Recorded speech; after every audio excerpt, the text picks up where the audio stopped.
वेळ नाही, हे समाजाचं सगळ्यात मोठं दुर्दैव आहे. त्या पावनखिंड नावाच्या पिक्चरचा टीजर आलता भावांनो, तुम्ही सोशल मीडिया वापरणारी पोरं आहोत, आणि टीजर असा होता, पावनखिंडीमध्ये बाजी प्रभू एकीकडून उभा आहे आणि सिद्धी जोहर पलीकडून उभा आहे, आणि सिद्धी जोहर म्हणतो अकेला खडा है काफिर डर नाही लगता, आणि बाजी प्रभूच्या मुखातलं एकच वाक्य व्हायरल झालं वाऱ्यासारखं, तो म्हणतो काफिर अकेला खडा है डर नाही लगता, आणि बाजी इकडून म्हणतो चल हट. एकच वाक्य होतं, चल हट. 350 वर्षानं थिएटरमध्ये बसल्याच्या नंतर अंगावर काटा येतो. 350 वर्षापूर्वी पावनखिंडीमध्ये हा घटना घडली असेल तेव्हा दगडाच्या सुद्धा अंगावर काटा आला असेल. हा महाराष्ट्राचा इतिहास आहे. साधी गोष्ट वाटते तुम्हाला? शिवराय म्हणजे साधी नीती नाही. सिद्धी जोहरनं महाराष्ट्रावर वेढा मारला. सगळ्यांना माहिती आहे की मित्र कंपनी इथं बसली म्हणजे एवढं उदाहरण देतो आणि मला थांबायचं कधी सांगा, वाणीला पूर्ण विराम देऊ आपण. हा इतिहास मी बोलायला लागलो ना, मी किती वेळ बोलू शकतो, पण वेळेच्या मर्यादा आहेत. आता तुम्ही सगळे इथं मित्र धरून बसलेत ना, कसं काय मिळेल? आपापले मित्र धरून बसले ना, मोकळं सांगा ना. हे इकडं मागं आपल्या मित्राच्या बाजूला बसले. मग एक पोरग पुढं बसलो होतं, त्याला मागून एकानं मिस कॉल हल्ला, ते पुढून मागं जाऊन बसलं. कारण आपल्या मित्रापाशी माणसं बसतात, कुठंही जाऊ द्या, मित्रापाशी बसायला बरं वाटतंय. बघा तुम्ही सगळे आपले जवळचे मित्र इकडे मैत्रिणी एकत्र बसल्या, बरोबर आहे का नाही? मित्र हा माणसाच्या सगळ्यात जवळचा असतो. कोण असतो? पण मित्र बी जरा चांगले करा आणि शिवचरित्रातली मैत्री शिका. शिवचरित्रातून दुसरं नाही शिकायचं. काय शिकायचं माहिती का? मैत्री शिकायची. मैत्री. शिवरायांची मैत्री कशी होती? लॉकडाऊन पडलं. लॉकडाऊन कधी पडलं? लॉकडाऊन 2000 नाही हो, नाही हो, अरे खरं लॉकडाऊन शिवचरित्रात पडलं रे. हे आता बरं, आताचं लॉकडाऊन पाळलं का लोकांनी? खरं सांगा सरपंच, तुमच्या गावातल्या सगळ्या लोकांनी लॉकडाऊन पाळलं? कडक पाळलं का? अहो आमच्या गावामध्ये एक म्हातारा म्हणलं, लोक ऐकत नाही तो, शासनानं एवढा कायदा कडक केला तरी लोक घराच्या बाहेरच निघालेत. त्यांना म्हणलं, बाबा तुम्हाला कोण म्हणलं? सकाळी मी मॉर्निंग वॉकला गेलो तेव्हा बघितलं रे. अरे तू कायला गेला मग? उलट लॉकडाऊन मध्ये लोक चुकीचं वागलेत. एकटे असताना मास्क लावायचे, मित्र भेटल्यास काढायचे. लॉकडाऊन पडलं शिवरायांच्या काळात. सिद्धी जोहरनं गडाला वेढा दिला. हे जगातलं सगळ्यात पहिलं लॉकडाऊन आहे. आणि लॉकडाऊन म्हणजे आत्ताच्या सारखं नाही, कभी बाहर कभी अंदर. लॉकडाऊन कसं होतं माहिती का? अंदर से कोई बाहर ना जा सके, बाहर से कोई अंदर. ताप नव्हती. आणि किती दिवस? 6 महिने. अख्खा पावसाळा. आणि आत्ताचा पावसाळा नाही, आत्ताचा पावसा काय, सकाळी पाऊस, दुपारी ऊन, संध्याकाळी थंडी. पहिला पाऊस 6 महिने पडायचा. सिद्धी जोहरनं अख्खा पावसाळा अंगावर घेतला. गडावरचं धान्य संपलं आणि महाराज असे सिंहासनावर बसले चिंतेत. महाराजांचा एक मित्र आहे, महाराजांना भेटायला आला. महाराजांना मुजरा घातला आणि महाराजांना, आता मित्र दुःखात असलो की मित्र ओळखतो ना, आपल्या मित्राचं तोंड का पडलंय. मित्र समजा काय झालं, आमच्या गावात एका पोराचं लग्न जमलं सर. लग्न जमलं, लगेच 4-5 दिवसानं मोडलं. मी आमच्या गावाकडलं सांगायचं, इकडलं मोडलं. त्याला दुःख झालं. ते पोरगं डोंगरावर जाऊन बसलं होतं. आमच्यातल्या एका मित्राला कळलं ह्याला टेन्शन आहे. हे तिथं गेला आणि त्याला म्हणला, भावा ती ह्याला ऐकीचीच नव्हती, तिच्यासारख्या तुला 56 आणून देतो. आणि जे म्हणाले का त्याच झालं नव्हतं, ते 34चं होतं. पण मित्राला आधार देतो ना, मित्राला आधार देतो. इकडे बघा, महाराज थोडेसे टेन्शनमध्ये, डोळ्यासमोर चित्रानं महाराज सिंहासनावर बसले. महाराजांसमोर एक मावळा आला. त्या मावळ्यानं मुजरा घातला आणि आता मित्राला खोटं हसवावं लागतं ना, म्हणून तो मावळा बोलायला लागला, ओ राज ऐका की तुम्हाला एक सांगायचं. काय रे? लहानपणी का नाही आमच्या गावामध्ये सोंगाची शर्यत लागली होती. सोंगाची शर्यत? त्याचा काय संबंध आता? राजा ऐका की गावात सोंगाची शर्यत लागली, मी त्या शर्यतीत पाहिला आलो. महाराज म्हणजे त्याचा काय संबंध? अहो मी कोणाचं सोंग घेतलं होतं ते तर विचारा. बरं, कोणाचं सोंग घेतलं होतं? राज मी तुमचं सोंग घेतलं होतं आणि सगळी लोक म्हणत होती मी सेम टू सेम तुमच्यासारखा दिसतो. राज खरंच मी तुमच्यासारखा दिसतो का? महाराजांनी स्मित हास्य केलं आणि महाराज म्हणले, नाही रे, मी तुझ्यासारखा नाही, तू माझ्यासारखा नाही, आपण दोघं एकमेकासारखे दिसतो. हे मैत्रीचं नातं आहे. त्या मावळ्यानं मुजरा केला, मावळा निघून गेला. संध्याकाळी बैठक बसली. बैठकीमध्ये ठरलं की आता आपल्याला इथं थांबणं परवडत नाही. अन्नधान्य संपत चाललंय. अन्नधान्य खाण्या वाचून जर मावळे मेले तर मोठं पातक लागल. मग थोडं 4 पावलं मागे या, सिद्धीला निरोप द्या, तहाची बैठक घ्या, तह करून टाका आणि हा डाव सगळा आता मोडीस काढा. निर्णय ठरला. महाराज म्हणले ठीक आहे. सिद्धीला निरोप गेला. सिद्धीच्या सैनिकांनी जयघोष केला. सिद्धीचं सैनिक सगळं आनंद करायला लागलं. इकडं तयारी झाली. महाराज निघाले तहाच्या बैठकीला. तेवढ्यामध्ये महाराजांना भेटायला तो मावळा आला. तो मावळा म्हणला, राजा ऐका की मी तुम्हाला काल सांगितलं होतं की मी तुमच्यासारखा दिसतो. हो बाबा दिसतो, पण आता ती बोलण्याची वेळ नाही. नाही महाराज, हीच ती वेळ आहे. काय, मी तुमच्यासारखा दिसतो ना, या संधीचं सोनं आपण केलं पाहिजे. मग तहाची बैठक होणार राज, तह होणार, पण तहाच्या बैठकीला तुम्ही नाही जायचं तर शिवाजी म्हणून मी जाणार राज. त्या मावळ्याचं नाव होतं शिवा काशीद. न्हावी समाजाचा तो मावळा होता. घटनाक्रम सगळ्यांना माहिती आहे. दोन गोष्टी सांगायच्यात. महाराज म्हणले नाही रे नाही शिवा, अरे साधं नाही, सिद्धी जोहर आहे तो, जो जहरपेक्षाही कहर आहे तो सिद्धी जोहर आहे, तो क्षणात तुला ओळखेल. तो म्हणला नाही नाही राज, आता या संधीचं सोनं केलं पाहिजे. तुम्हाला मैत्रीची आण, मैत्रीची. महाराजांचा नाईलाज झाला. महाराजांचा पोशाख अंगावर घेतला, दहातीचं बळ आलं. महाराजांनी कानातली कुंडलं काढली, कानात टाकली, त्याच्या अंगात आणखीन बळ आलं. महाराजांनी गळ्यातल्या माळी काढल्या, शिवा काशीदच्या गळ्यात टाकल्या. परत स्फूर्ती चढली. महाराजांनी स्वतःचा टोप काढला आणि शिवा काशीदच्या डोक्यावर टोप ठेवताना महाराजांच्या डोळ्यामधून पाणी वाहत आहे. आणि डोळ्यातले आसवं पाहत शिवा काशीद म्हणतोय, राज लहानपणापासून तुमच्या सोबत आहे, कधी डोळ्यात पाणी बघितलं नाही, आज तुमच्या डोळ्यात पाणी कसं काय? आणि महाराज म्हणले, मित्रा मरणाच्या दारात जातोयस रे, पुन्हा आपली भेट होणार नाही, नको जाऊ शिवा, नको जाऊ, अरे तुला मृत्यू भेटणार आहे, तू परत येणार नाहीस. आणि शिवा काशीद म्हणतो, ओ राज मेलो तर मरू द्या की, अहो जन्माला आलो तेव्हा शिवा काशीद म्हणून जन्माला आलोय, मरताना मात्र छत्रपती शिवाजी महाराज म्हणून मरणार आहे. हे पुण्य काय साधं आहे, हे भाग्य काय साधं आहे. अरे शिवा काशीदनं स्वराज्य वाचवलं ना. लॉकडाऊन मध्ये शिवाजी महाराजांना मदत कुणी केली? मित्रानं केली ना. आणि आपल्याला लॉकडाऊन मध्ये मदत कुणी केली? मित्रांनीच केली ना. पण आपल्याला जास्तीत जास्त काय मदत केली? चुना, गाय छाप, 90 कळच ना. लॉकडाऊन मध्ये मित्रानं चुना दिला का चुना लावला? अरे असले मित्र करण्यापेक्षा आयुष्य समर्पण करून मित्र असेच बनवा भावना. मित्र मित्र मित्र कसा पाहिजे? माझा एक व्हिडिओ इंस्टाग्रामला व्हायरल झाला की जगाच्या या बाजारात जरा जपून चाल मित्रा, सांगताच येत नाही तोल कुठं जाईल की रे मित्रा, तू सरळ मार्गानं चाल मित्रा, इथल्या वाटा वाकड्या आहेत, जागोजागी कोल्हे कुत्रे लांडग्याच्याच टेकड्या आहेत, तू ताठ मानेनं चाल मित्रा, स्वभाव भित्रा भावत नाही. आणि हातामध्ये खऱ्या मित्राचा हात असेल ना, कुठलाच कुत्रा चावत नाही, कुठलाच कुत्रा चावत नाही. मित्र तसा करा, तसा करा मित्र. आताची मैत्री काय राहिली? माझ्या बड्डेला तू ही पार्टी, तू ह्या बड्डेला मग ही पार्टी. पण असे भंगार छाप लिहितात का नाही? दोस्तीतल्या दुनियेतला राजा माणूस. एकानं तर लिहिलं लाखो दिलों की धडकन, आणि गावची लोकसंख्या 1000. अरे लाखो दिला आले कुठून? मुलीच्या मनावर अधिराज्य करणारा चॉकलेट बॉय. आणि त्याला पोरी नव्हती म्हणते, हे दलिंदर मेलं काय काय. जरा लिमिटमध्ये मैत्री कशी असावी? एखादा मित्र डिप्रेशनमध्ये असेल ना तर त्याला बाहेर काढणारी मैत्री असावी. शिवा काशीद गेले, पुन्हा वापस नाही आले साहेब. का मेले लोक? कशामुळं मेले लोक? काय समर्पण होतं? संपला इतिहास, माझ्याकडे वेळ नाही, संपली माझी वेळ. शिवरायांच्या सैनिकामध्ये, आणि शिवरायांसाठी फक्त सैनिक मेले हा इतिहास नाही. हा, सैनिकांनी लढणं इतिहास नाही, ड्युटीवर असणाऱ्या सैनिकांना लढणं याच्यामध्ये काही नवल नाही. सर्वसामान्य माणसं सुद्धा छत्रपती शिवाजी महाराजांसाठी मेले, तेव्हा हे स्वराज्य उभं राहिलं. साधी गोष्ट नाही. आणि या जगातलं पहिलं सैनिक आहे आई, हे आई, या जगातलं पहिलं सैनिक आहे. अक्षय तृतीयाला पूजा करून हातात तलवारी घेऊन हे निघायचे, आणि पुन्हा लगेच पेरणीच्या वेळेला हातात त्या तलवारी ठेवायचे, आणि गळ्यामध्ये हातामध्ये लगेच नांगर घेऊन फिरायचे. एका हातात तलवार आणि दुसऱ्या हातात नांगर घेऊन लढणारी पहिली फौज छत्रपती शिवाजी राजाची फौज आहे. शेतकऱ्यांचा राजा उगो म्हणले का? शेतकऱ्यांचा राजा उगो म्हणले. शिवरायांच्या इतिहासात सांगितलं जातं, मिरचीच्या देठालाही हात लावू नका. बरोबर आहे? हे पुढचं आहे साहेब. माझ्याकडे काही आज्ञापत्र आहेत शिवाजी महाराजांचे, आणि त्या आज्ञापत्रामध्ये शिवाजी महाराजांनी पहिली नोंद दिली. झालं बरं का? आपल्याकडे वेळ आहे ना सर? नाही मला सांगा गड्या, माझं काही नुकसान नाही, मी आताही थांबलो तर तेवढंच देणार आहेत. पण झालं, संपलं. मिरचीचं देठ नंतर झालं. शेतकरीत ना आपण आधी रोप लावावं लागतं, रोप वाढावं लागतं, मग त्याला फुले यावे लागतात, मग त्याला मिरची यावी लागते, आणि मिरचीचं देठ वाढावं लागतं. नंतर डायलॉग आला, मिरचीच्या देठाला हात लावू नका. पण फक्त एवढा इतिहास नाही. आज्ञापत्रकामध्ये महाराजांचा पहिला संदेश आहे सैनिकांना. काय माहिती का? उभ्या पिकातून घोडे घालू नये. कारण पीक उभं असतं आणि त्याच्यातून घोडे गेले ना, पीक आडवं होतं, आणि पीक आडवं झालं ना, शेतकरी कधीच उभा राहू शकत नाही. हा विचार करणारा राजा शिवाजी राजा आहे. म्हणून शेतकरी मेले, शेतकऱ्यांनी सुद्धा समर्पण दिलं.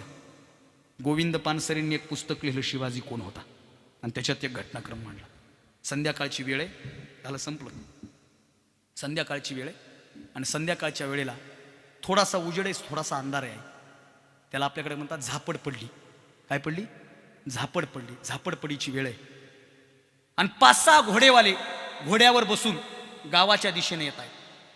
आणि हे एक शेताच्या बांधावर गवत कापणारं तरुण पोरग बघतंय. त्या तरुण पोराच्या लक्षात येईल तर काल परवा गावात दौंडी आलती. दौंडी असते ना गावात. काल परवा गावामध्ये दौंडी आलती आणि दौंडीमध्ये असं लिहिलं होतं. दौंडीमध्ये अशी घोषणा होती, ऐका हो ऐका, दुश्मन आता फार फार फार फार हुशार झालाय.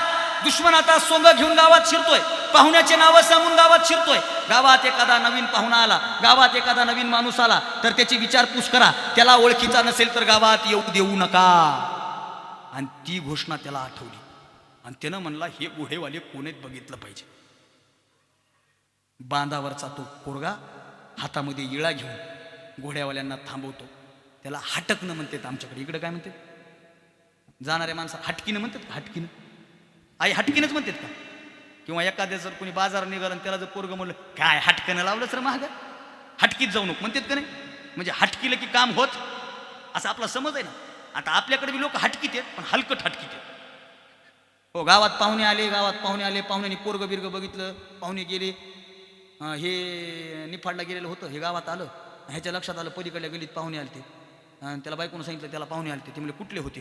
त्यानं व्हॉट्सअपच्या मोबाईलमधून नंबर काढला, व्हॉट्सअपच्या ग्रुप. पाहुण्याला फोन लावला, हॅलो आलता म्हणा गावात. पाहुणा म्हणलं हो आलता. मी नव्हतो, जरा मी निफाडला गेलो, जरा काम होतं, नाही तर आपली भेट झाली असती. ते मला आता काय, आता भेटीगाठी होत नाही, पण कसं काय आलते? काय नाही सहज आलतं. तसं नाही, कसं काय आलते सांगा ना, आता आपण जवळचेच पाहुणे. ते मला नाही आलतो सर. नाही तसं कसं सांगा ना कसं काय आलते. मग त्यानं सांगितलं काय नाही, ते तुमच्या पलीकडल्या गल्लीतला तो ह्यांचा मुलगा नाही का, आणि त्यांच्यासाठी आमच्या पुतणीचं स्थळ घेऊन आलते. असं आहे वय. बरं चांगले आहेत बरं का माणसं.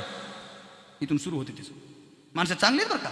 आता तुमची पोरगी काय ना आमची पोरगी काय, पाहुणे आता कोणाही पुरीचं चांगलं छवा वाटतंय. पोरगं चांगलं बरं का, पण त्याच्या नोकरीचं काय खरं नाही बरं का. इथून सुरू झाले हलकं. नाही हो, आम्ही ऑर्डर बघितली, काढली ऑर्डर, आता सुरू होईल पगार. बरं शेत आहे, जमीन आहे चांगली. बरं जमीन मी दाखवली का? बरं हा, ते वांदे सांगितलं का? अरे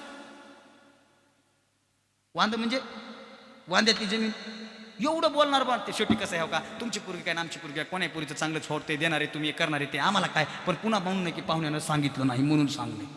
अरे दलिंद्रा, तुला कोण सांग म्हणलं, तुला कोण बोल म्हणलं? पण अशी हटकिणारे लई. ते शेतकऱ्याचं पोरगा बांधावर उभा राहतंय, म्हणतंय घोड्यावाले थांबा. कुठं निघाले, कुठं जायचंय, कोणाकडे काम आहे? घोड्यावरला एक जण म्हणतो, ए गड्या तू विचारणारा कोण? कोण म्हणजे मी या गावचा रक्षक आहे. गावचा रक्षक? आणि कधीपासून हे पद भरलं? काल परवाच भरलं. कुणी भरलं? शिवाजीराजानं भरलं. तू विचारणारा कोण? नाही मी या गावचा तरुण आहे, मला सांगितल्याशिवाय गावात जायचं नाही. घोड्यावरचा म्हणतो, अरे पण तो विचारतो कशाला? तो म्हणतो नाही, तुम्हाला मी जाऊ देणार नाही, कारण मला माझ्या राजानं आज्ञा दिली आहे. घोड्यावाला हसायला लागला. घोड्यावाला म्हणला, ए कोण्या राजानं? शिवाजीराजानं. तुला? हो. स्वतः? हो. कधी? काल परवाच. कुठं? गडावर. तू गेलतास? हो. बघितलंस का राजाला? हो. कसा दिसतो राजा? पोरग राजाचं वर्णन करायला लागलो आणि वर्णन ऐकता ऐकता घोड्यावरले हसायला लागले. आणि हसणाऱ्या लोकांना तो घोड्यावाला बांधावरचा पोरगा म्हणतो, ए खबरदार, माझ्या राजाच्या नावानं हसायचं नाही. घोड्यावरचा एक जण खाली उतरायला लागतो. तो पोरगा म्हणतो, खबरदार, जर पुढं आले ना तर तुमच्या चिंदड्या उडवील. आणि घोड्यावरचा दुसरा म्हणतो, ए गड्या, अरे ऐकून घे की, ज्या राजाचं नाव सांगतोस आणि ज्या राजाचं वर्णन करतोस ना, तो दस्तूर खुद्द शिवाजी राजा तुझ्या समोर उभा आहे. जा राजाला मुर्जा कर. तो पोरगा जातो, राजाला मुजरा करतो. सांगण्याचं कारण फक्त एकच आहे, ज्या पोरानं शिवाजी राजाला बघितलं नाही, ज्या शेतकऱ्याच्या पोरानं शिवाजी राजा दिसतो कसा, ज्या शेतकऱ्याच्या पोराला शिवाजीराजा बोलतो कसा, ज्या शेतकऱ्याच्या पोराला शिवाजीराजाची नेमकी छबी कशी आहे हे माहीत नसताना सुद्धा ते पोरगं फक्त दौंडीवरनं स्वराज्यासाठी मरायला तयार होतं ना, तेव्हा स्वराज्य उभं राहतं साहेब. स्वराज्य उभं राहत नाही. त्या तमाम स्वराज्याच्या रक्षकांना, त्या तमाम स्वराज्याच्या मावळ्यांना मी काळजातून त्रिवार अभिवादन करतो. इथं बसलेल्या सगळ्या लोकांना सांगणं, शिवचरित्रातला हा भाग घ्या आणि शेवटची एक विनंती करतो, आपल्या मायबापाला इज्जत देण्याचा संकल्प आज शिवजयंतीच्या निमित्तानं करा. त्याच पोराला शिवाजी महाराजांचा मावळा म्हणायचा हक्क आहे, जो पोरगा आपल्या बापाच्या इच्छेसाठी, नाईच्या स्वप्नासाठी फिरतो. दादा माझा कीर्तनकार म्हणून उल्लेख केला. आमचा दादा तामसवाडीला माझ्या कीर्तनाच्या साथीला होता. मी परवा आपलं कोणतं गाव आहे दादा? नाही तुमचं आहे रे, खांडगाव. हां, तिथं आलो होतो मी व्याख्यानाला. महाराष्ट्रभर फिरतोय सर. झी टॉकीजला माझे आतापर्यंत 34 एपिसोड झाली. मी वाटत नाही महाराज, पण हाय. लोकाला महाराज म्हणलं की 3 गोष्टी फिट आहेत. महाराज म्हणलं की त्याची भली मोठी गाडी, बक्क्या बॉडी, लांबलचक दाढी. आपली गाडी पलीकडे उभी, बॉडी तुमच्या समोर आहे. दाढी आता वाढवायला लागलोय, कारण सध्या दाढीवाल्याचा जमाना आहे. हां, आपला बाप मला हो म्हणला म्हणून मी या क्षेत्रात आलोय. दादा मी माझ्या बापाच्या इच्छेसाठी फिरतो बरं का. मी माझ्या बापाच्या इच्छेसाठी फिरतो. झी टॉकीतला माझी मी कीर्तनकार का झालो? माझे वडील दुसऱ्याचे. तुमच्या ह्या लासलगावच्या बाजारपेठमध्ये माझे वडील कितीदा तरी कांदे भरायला येत होते, कितीदा तरी माझे वडील इकडे कामाला येत होते. मी एका सालगड्याचं पोरग आहे. माझे वडील दुसऱ्याच्या शेतात आई सालानं कमी होत कामाला होती. तिथं एकदा एक महाराज आले आणि त्या महाराजाचे पाय धुवायला माझ्या बापानं पाणी काढून दिलं, पाय धुवायला. आणि माझा बाप मला घरी म्हणतो तुला काय व्हायचं. मी म्हणलं मला इंजिनियर व्हायचं, मला पॉलिटेक्निक साईडला जायचं होतं. माझे वडील म्हणले ते इंजिनिअरिंग मला कळत नाही, आपली इच्छा आहे तू महाराज व्हावं. म्हणलं जमल का. वडील म्हणले जमत असलं तर इथं बसायचं नाही तर उठायचं. बापानं चॅलेंज दिली, ती चॅलेंज मी ॲक्सेप्ट केली म्हणून तुमच्या समोर उभा आहे भावानं, दुसरं काहीच नाही. आणि इथं बसलेल्या सगळ्या पोरांना सांगणं आहे, शिवचरित्रातून पहिला आदर्श घ्या. आपल्याला आपल्या बापाची चॅलेंज ॲक्सेप्ट करता आली पाहिजे. आणि ज्या पोरानं बापाची चॅलेंज ॲक्सेप्ट केली ना त्याला यश भेटतं म्हणजे भेटतं. अरे झी टॉकीजला पहिला एपिसोड लागला तेव्हा गावात पोरांनी बॅनर लावलं होतं चौकात, आणि बॅनरवर लिहिलं होतं मित्रा तुझं मनातून अभिनंदन. हे बॅनर माझ्या बापाच्या मित्रानं बघितलं. माझ्या बापाचा मित्र घरी जाऊन बापाला म्हणतो तुझ्या पोराचं बॅनर लागलंय चौकात. वडील म्हणले कशाचं बॅनर आहे. त्याला सांगता आलं नाही. ते म्हणलं तुझ्या पोराचा मोठा फोटो आणि बाकीच्याची मुंडकी चिटकिली. आता त्याला काय सांगता येणार, साधा माणूस. वडील म्हणले बघावं लागते काय मॅटर आहे. वडिलांनी पायात बूट घातला, अंगात सदरा घातला, वडील निघाले दादा. 2 किलोमीटर चालत गेले दादा, 2 किलोमीटर. बॅनर असं चौकात लागलं होतं. माझे वडील असे बॅनरकडे एकटक बघत होते, एकटक. आणि येणारा जाणारा माणूस म्हणत होता अय काय बघताय. आणि माझा बाप बोलू शकत नव्हता. बाप फक्त इशाऱ्यानं सांगत होता बॅनरवर आहे ते आपलं पोरग आहे. त्या दिवशी माझ्या बापानं गावातल्या 100-200 लोकांना चहा पाजला भावानं. किती 100-200. माझा बाप आहे तो. त्या हॉटेलमध्ये चहा नाही पाजला ज्या हॉटेलवर बॅनर लावलं होतं, त्याच्या समोरच्या हॉटेलमध्ये. आणि हॉटेलमधल्या सगळ्या खुर्च्या बॅनरकडे. सुर के पिओ नाही, देख के पिओ. पहिले देखो बाद में पिओ. एक जण मला मी चहा पित नाही, दूध घे. ते मला दूध पित नाही, कॉफी घे. ते मला कॉफी बी पित नाही, 15 रुपये घे. पण तू बॅनर. अरे पोरग बॅनरवर दिसणं बापासाठी आनंद आहे नाही. झी टॉकीजला माझा पहिला एपिसोड लागला. वडील घरी आले, इमानदारानं सांगतो शिवरायांची शपथ घेऊन हा जीवनात घडलेला प्रसंग आहे. माझे वडील आले, सोप्यावर बसले. आहा, त्या दिवशी आपल्या बापाची छाती अशी फुललेली होती एकदम. आहा, आनंदातच, हवेतच आपला बाप. हवेत म्हणजे हवेतच. ते 12th फेल नावाचा पिक्चर आला बघा. आणि मनोज शर्मा IPS झाले, गावाकडे फोन केला. बाप मला रुक मैं अभी आया. त्यांची आई म्हणली कहाँ निकले. ते म्हणले उस चौहान से जाकर कह के आता हूँ तूने मैं IPS के बाप के साथ पंगा लिया है. बापाला हवा असते. आणि एक वाक्य सांगू भावांनो, 25 वर्ष आपण बापाच्या जीवावर उड्या मारल्यात ना, आपल्या बापानं आपल्या जीवावर उड्या मारल्या पाहिजेत असं कर्तृत्व सिद्ध करा, बस बाकी काहीच नाही. अरे वडील मला टीव्हीवर बघत होते. माझ्या वडिलाला वाचता लिहिता येत नाही दादा. टीव्हीवर मी दिसतो, नावाची पट्टी आली. माझ्या बापाला वाचता येत नाही, पण माझा बाप माझ्या आईकडे बघून म्हणतो ए पोराचं नाव आलं टीव्हीवर. आई म्हणते मला दिसा नका बापा. मी त्या दिवशी एक गोष्ट शिकलो की अक्षर ओळख नसणारा बाप सुद्धा लेखाचं कर्तृत्व वाचू शकतो. वडील उठले, टीव्हीच्या जवळ गेले दादा. माझ्या बापानं गळ्यातला रुमाल काढला. माझ्या बापानं टीव्हीवरची धूळ पुसली बरं का, धूळ पुसली. हळदी कुंकू आणलं, टीव्हीला लावलं. टीव्हीला आई अगरबत्ती ओवाळली माझ्या वडिलांनी. टीव्हीला सोप्यावर बसले. कीर्तन होईपर्यंत, कार्यक्रम होईपर्यंत निवांत बसले. आणि जसा कार्यक्रम झाला लगेच गावात. कसं वाटलं हवा, कसं वाटलं. अरे तुमच्या गावातलं एखादं पोरग जर पोलीसमध्ये लागलं ना, ट्रेनिंग व्हायच्या आधी बाप गावात म्हणते निटरा गोळ्या घालील पोरग पोलीसमध्ये. आता पोरग नुसतं पोलीसमध्ये लागलं की बाप लिस्ट काढतंय. कशाची माहिती का, कुणी कुणी आलेले पाहुणे परत पाठवलेत, कुणी कुणी कसं कसं कसं कसं केलंय, लिस्टच असती बापाकडं. वडील अख्या गावात फिरले. आई संध्याकाळी घरी आले ना, आम्ही जेवायला बसलो. आता कार्यक्रमामुळे मी जास्त दिवस घरी नसतो. आता मी जवळजवळ 6 तारखेला घर सोडलंय सर. 6 तारखेला आता घरी जायचा विषयच नाही. तुम्ही माझ्या गाडीजवळ या. 2 बॅगी असे कपडे फुल आहेत, एक वापरलेले एक वापरायचे. कारण 28 दिवसात 39 व्याख्यान आहेत मला. 28 दिवसात 39 एवढं फिरायचं आहे. 15-15 दिवस घरी जात नाही. पण मी ज्या दिवशी घरी जातो ना, बापाच्या ताटाला ताट लावून जेवण करतो. कारण बापासोबत जेवण करणं हे माझ्या आयुष्यातलं सगळ्यात पुण्य समजतो मी, सगळ्यात मोठं पुण्य. बापासोबत जेवायला बसलो भावांनो. आणि बोलता बोलता म्हणलं पप्पा टीव्हीला हळद कुंकू कसं काय लावला आज. बापाला बोललं पाहिजे ना आपण. म्हणले लावलं. म्हणलं तसं नाही. का बरं लावलं सांगा, का बरं लावलं सांगा. वडील म्हणजे जाऊ दे लावलं. म्हणलं तसं नाही. का लावलं सांगा. माझ्या बापाचं वाक्य माझ्यासाठी सगळ्यात मोठं आहे. माझा बाप म्हणला येड्या, ह्या डबड्यात आतापर्यंत दुसरे हिरो बघितलेत, आज माझा हिरो डबड्यात गेला म्हणून डबड्याला हळद कुंकू लावलंय. मी त्या दिवशी माझ्या डायरीत वाक्य लिहिले की माझ्या बापासाठी जर मी हिरो असेल ना, तर मी मरेपर्यंत माझ्या आयुष्याचा हिरो माझा बाप असला पाहिजे. बाप. बापाला हिरो म्हणा.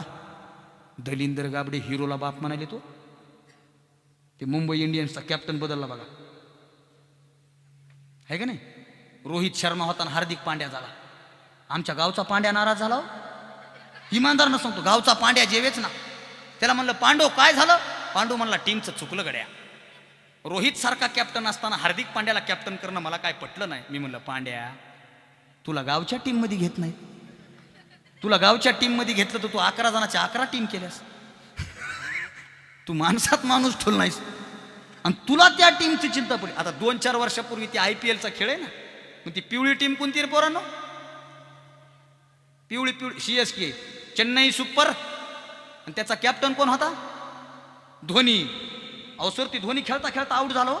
माझ्या मित्रानं स्टेटस ठेवलं टायगर आता थकलाय. अरे बाप म्हणलो, टायगर थकलाय? मी म्हणलं पिंजऱ्यात बंद करा त्याला. धोनीनं दुसरा मॅच जिंकला आहे, लगेच स्टेटस ठेवलं टायगर अभी जिंदा है मेरे दोस्त. आणि बघता बघता धोनीनं ते ट्रॉफी जिंकली IPLची. ह्यानं स्टेटस ठेवलं, वर धोनीचा फोटो आणि खाली डायलॉग, बाप तो बाप असतोय. गाणं टाकलं मागं, बाप तो बाप रहेगा, बाप तो बाप रहेगा. आता ती माझा जवळचा मित्र होता म्हणून त्याला मेसेज केला, म्हणलं काकाचं नाव महेंद्र आहे का? तुमचं आडनाव धोनी का? तुम्हाला असं काय विचारायला? 6 मारतो धोनी, गालात हसते साक्षी वहिनी, फटाकड्या नांदूर मध्ये कधी ऐकाव्या तिनं. धोनीच्या धावा. थांबा थांबा, जाऊ दे त्यांना जाऊ दे. थांबा बावचाळ्याने करू नका, जाऊ दे. सरपंच अध्यक्ष, उद्या असं कुणीच म्हणणार नाही की अविनाश भारतीच्या कार्यक्रमाला काळं कुत्र नव्हतं.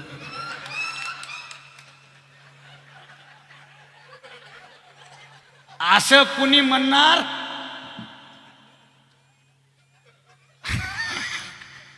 आपलं कपिल शर्माच्या नंतर आपणच आहे दादा. विराटनं किती धावा काढल्या, सचिननं किती काढल्या, वन डे मध्ये किती, 2020 मध्ये किती, वर्ल्ड कप मध्ये किती, कसोटी मध्ये किती, IPL मध्ये किती, सगळं पाठ करा रे. पण एकदा फक्त तुझ्या बापानं बागेतल्या या बांधावून त्या बांधावर आणि त्या बांधावून या बांधावर किती धावा काढल्या, एकदा मोजायला तयार हो. तुझ्या आयुष्याची मॅच टाय होणार नाही, आशावाद व्यक्त करतो. बोलण्याच्या ओघात काय अभद्र शब्द निघाला असेल तर माफ करा. बोलण्यासारखा प्रचंड मोठा विषय, इतिहास आणि प्रचंड मोठा विषय. जगलो वाचलो, वेळेची मर्यादा आहे, मला पुन्हा दूर जायचंय. जर जगलो वाचलो तर मी पुन्हा येईन कार्यक्रमाला, पुन्हा येईन. एकदा जोरदार टाळ्या वाजवा. शाबास. यानंतर काळजातून टाळ्या वाजवा. श्रीराम साऊंड सिस्टीम, वा दादा, जोरात वाजवा. एकदा बी त्यांच्याकडे बघायची गरज पडली नाही, एकदा बी. पण सिस्टीम चांगली असली की फायदा बी आणि तोटा बी आहे. फायदा असा आहे, मला येतो आनंद. तोटा असा आहे, लोक लांब बसते तो अंधारात, अंधाराने पण अडचण नाही, बसले. यानंतर सगळे पुरुष टाळ्या वाजवतील महिलांसाठी, सगळे पुरुष. इतकं लबाड वागत जाऊ नका हो. मी म्हणलं सगळे पुरुष टाळ्या वाजवतील, मग ज्यांनी नाही वाजवले ते का टोल नाक्यावर उभे असतात का?